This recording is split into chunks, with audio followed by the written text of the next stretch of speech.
ప్రధానమంత్రి అనే పదవికి గౌరవం లేకుండా చేస్తున్న నరేంద్ర మోడీ సూటిగా అడుగుతా ఉన్నా, నేను ఒక హిందువుగా 85% ఉన్న హిందువులకు నీ భారతీయ జనతా పార్టీ దేశంలో ఎన్నడూ లేని విధంగా మెజారిటీ వస్తే ఏం చేశామని అడుగుతా ఉన్నా. దేశ సంపదను ఆదాని అంబానీలకు దోచిపెట్టి రేపు కాంగ్రెస్ వస్తే వాళ్ళ దగ్గర నుంచి తీసి దేశ ప్రజలకు పంచుతారనే భయం కొద్దీ ఇవాళ దేశ ప్రజల లోపల ఒక అలజడి సృష్టించడానికి కాంగ్రెస్ అధికారంలోకి వస్తే ముస్లింలకు మీ సంపద పంచుతుంది, మంగళసూత్రాలు గుంజుకుంటుంది, ఇండ్లు గుంజుకుంటుంది, హనుమాన్ చాలీసా చదువుని అంటూ ఉన్నది. 50 ఏళ్ళు పరిపాలించడం ఇలా హిందువులకు రక్షణ మా టైం లెక్కుందా, మీ టైం లెక్కుందా? ఇలా మాంసము గోమాంసం ఉంటామా, ఎద్దు మాంసం ఉంటామా, లేదు ఇంకేది అలకబీరో నా హయాంలో ఎంత ఎగుమతి అయింది, నరేంద్ర మోడీ హయాంలో ఎంత ఎగుమతి అయిందో ఈ దేశ ప్రజలకు తెలవాల్సిన అవసరం ఉంది. మీరు మాట్లాడుతూ ఉన్నారు ఇలా మీరు 85% హిందువులకు నువ్వు సంవత్సరానికి 2 కోట్ల ఉద్యోగాలు ఇచ్చుంటే నా హిందువులకు 180 లక్షల ఉద్యోగాలు వచ్చేటి కదా. ఇలా రైతులకు మీరు బెనిఫిట్ చేసుంటే దేశవ్యాప్తంగా ఉన్నటువంటి 90% హిందూ రైతులకి ఇలా ధర వచ్చేది కదా. ఇలా పెన్షన్ రైతులకు వస్తుండే కదా. దేశ సంపదను ఆదాని అంబానికి దోచిపెట్టి ఇలా మొదటి ఫేజ్ ఎన్నికల తర్వాత భారతీయ జనతా పార్టీ డ్రాప్ పడిపోతుంటే దేశ ప్రజల్లో ఒక కన్ఫ్యూజన్ క్రియేట్ చేయడానికి ప్రధానమంత్రి స్థాయి అయినే నరేంద్ర మోడీ లాంటి వ్యక్తి ఒక మతం పరంగా మాట్లాడుతుంటే కిషన్ రెడ్డి లెక్క కేసీఆర్ అపాయింటెడ్ చేస్తే అపాయింట్ అయిన బీజేపీ ప్రెసిడెంట్ ఆయన మాట ఒక విలువనా? రేపు పొద్దుగాల కాబోయే మాజీ మంత్రి ఏంది అరే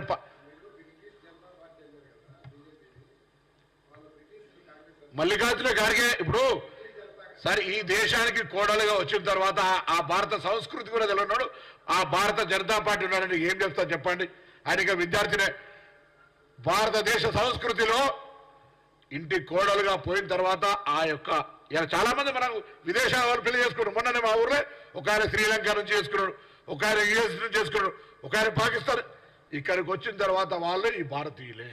ఈ సంస్కృతి ఈ యొక్క వ్యవస్థ కూడా తెలియన్నాడు. ఒక కేంద్ర మంత్రి అంటే తెలంగాణకి అవమానం.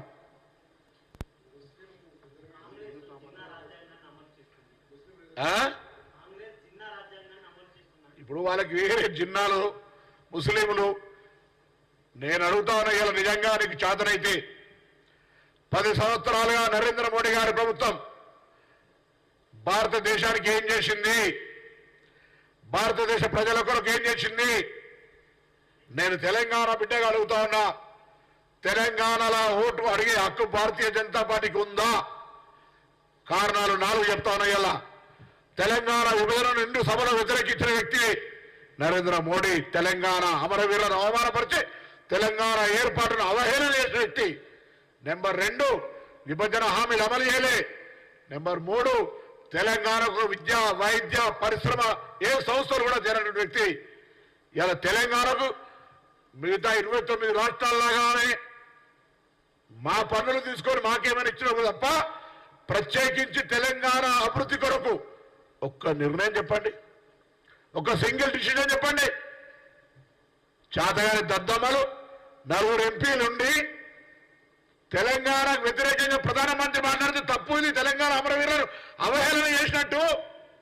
తెలంగాణ ఏర్పాటులో మన నాయకురాలు సుష్మా స్వరాజ్ గారు సపోర్ట్ చేసింది, అది చెప్పలేకపోతుండ్రే. తెలంగాణ విభజన హామీలు అమలు కావాలని అడగలేకపోతుండ్రే. ఏ ముఖం పెట్టుకుంటారు మీరంతా? ఇలా అందుకే నేనైతే ఒక విద్యార్థి రాజకీయాల నుంచి వచ్చిన రైట్. నేను మొదటి నుంచి భారతీయ జనతా పార్టీ విద్యార్థి సంఘాలకు వ్యతిరేకంగా పనిచేసి ఉండొచ్చు. నేను ఆ విధంగా అయినా పక్క ఒక హిందువుగా దానికి సంబంధించి ఏదో భక్తి అనేది గుండెలు ఉండాలి, దేవుడు గుళ్ళు ఉండాలి. దేవుడు నా గుళ్ళని బయట తీసుకొచ్చి రోడ్డు మీద బట్టి రాజకీయం చేస్తుంది మీరా మేమా? ఇవాళ నరేంద్ర మోడీ లాంటి వ్యక్తి ప్రధానమంత్రి అటువంటి మాటలు మాట్లాడి హనుమాన్ చాలీసా అయితే చదవలే, చదువుతలేరా? ఇప్పుడు రమ్మంటా బీజేపీ నాయకుడు కిషన్ రెడ్డి చదవను. రామ రామ రమేతి రమే రామే మనోరమే సహస్రరామ సత్యంలో రామరామ వరానే రమ్మని చదువు.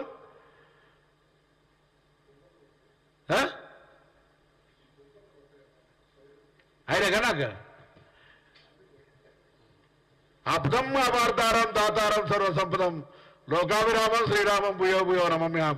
2 మంత్రాలు పౌరుల మంత్రాలే బాబు, రమ్మని అంజలి. ఇంకా చాలా ఉన్నాయి, చాలా చెప్పగలుగుతాం. కానీ చెప్తా ఉన్నా అట్లనే ఊరికేనే ఏదో బ్రాండ్ అంబాసిడర్లు హిందువులకు అని మీరు అనుకోకండి.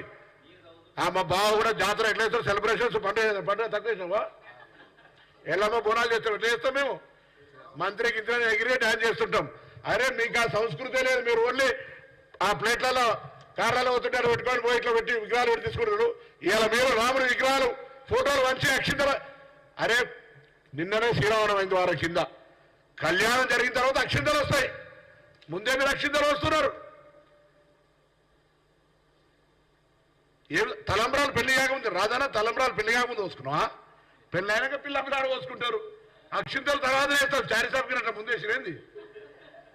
అరే ఇలా అటువంటి సంస్కృతి ఏం సంస్కృతి? ఒకడు అంటాడు నీకు పుట్టిన బిడ్డ నీ బిడ్డనా కాదా అని నరసొచ్చి చెప్తే తెలుస్తాడు ఒక మూర్ఖుడు. అందరి తల్లులకు ఇలా మాతృత్వం అనేది ఒక పెద్ద గొప్ప వరం తల్లికి. అటువంటి తల్లికి పుట్టిన బిడ్డ నరసొచ్చి నీ పిల్లగారని చెప్పాలట, అప్పుడు ఆ తల్లికి తెలుస్తాడట. అటువంటి మూర్ఖులున్న పార్టీ జూలగా మారిపోయింది ఆ పార్టీ. 10 ఏళ్ళలో ఎందుకు చేయలేదు దమ్ము? నయ్యే దమ్నయ్యే చేసి చూడాలంటే దేశంలో 30 సంవత్సరాల తర్వాత నీకు అంత మెజార్టీ ఇచ్చారు, ఎందుకు తీయలే? ఎలక్షన్లప్పుడు ఎందుకు జారీ చేస్తుంది? ఇది మెజార్టీ హిందువులు ఆలోచన చేయాలి. నిజంగా నీకు ఒకవేళ తీయాలని ఆలోచన ఉంటే, ఓట్ల కొరికే మాట్లాడకపోతే 10 సంవత్సరాలుగా ఎందుకు నువ్వు దాని గురించి మాట్లాడలే? You are provoking majority Hindus. నేను సూటిగా అడుగుతాను, నేను ఈ దేశంలో ఒక భారత పౌరుడిగా, ఒక హిందువుగా 10 సంవత్సరాలుగా భారతీయ జనతా పార్టీ ప్రధానమంత్రి నరేంద్ర మోడీ గారు ఏ హిందువుకు ఏ లాభం చేసాడు? ఒక్కడే బేసిక్, ఇది ఫ్యూడలిస్టిక్ పార్టీ, వ్యాపారస్తుల పార్టీ. దళితులకు బీసీలకు సంబంధించిన రిజర్వేషన్ విషయంలో కూడా కులగణన జరుగుతుందంటే భయపడి రేపు రిజర్వేషన్లకు సంబంధించిన లెక్క అన్ని కథ చేస్తా ఉన్నారు. అవు మాకు భయం ఉంది. రేపు పొద్దున్న నిజంగానే ఇల్లు ఆనాడు మండల కమిషన్ వస్తే కమండలు చేసింది మీరే కదా. ఇవాళ కూడా మళ్ళీ కులగణన జరుగుతుందంటే ముస్లింలు మీ ఆస్తి ఎత్తుకపోతారు, మంగళసూత్రాలు గుంజుకుంటారు. ఎంత నీచమైన మాట ఈ దేశంలో. ఎన్నికల కమిషన్ సుప్రీంకోర్టులు ఏం చెప్తున్నాయో దండం పెట్టి అడుగుతా ఉన్నాం. మంగళసూత్రాలు గుంజుకునే సంస్కృతి ఉంది ఈ దేశంలో. 50 ఏళ్ళు పరిపాలించినాం, మంగళసూత్రాలు నిలబెట్టినాం.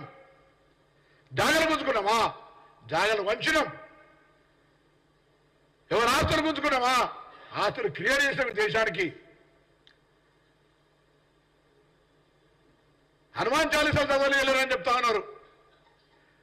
దేశంలో మా టైంలో నిర్మాణమైన గుళ్ళు 10 ఏళ్ళలో ఏడో నిర్మాణం అయ్యారండి. ఏదైనా ప్రత్యేకించి సీజీఎఫ్ కామన్ గుడ్ ఫండ్ కింద దేవాలయాల నిధులకు ఏమైనా ప్రత్యేక కేటాయించినవా?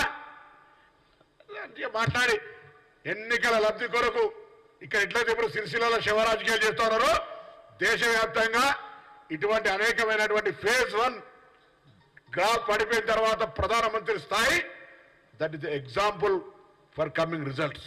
నమస్కారం. ఏం చేసినావు 10 ఏళ్ళు అంటున్నా? 10 అరే ఎందుకు తీరే? 10 ఏళ్ళు నువ్వే ఉన్నావు కదా, మళ్ళీ తీసేస్తావు ఎందుకయ్యా?